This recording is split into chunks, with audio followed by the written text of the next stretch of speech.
اور اللہ کو چھوڑ کر ایسی چیز کو نہ پکارنا جو نہ تمہارا کچھ بھلا کر سکے اور نہ کچھ بگاڑ سکے. اب اگر ایسا کرو گے تو ظالموں میں ہو جاؤ گے.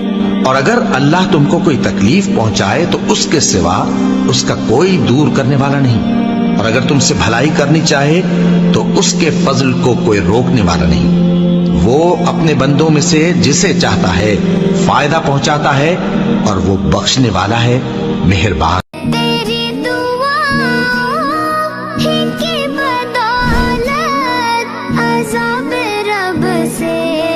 بچے ہوئے ہیں جو حق میں امت کے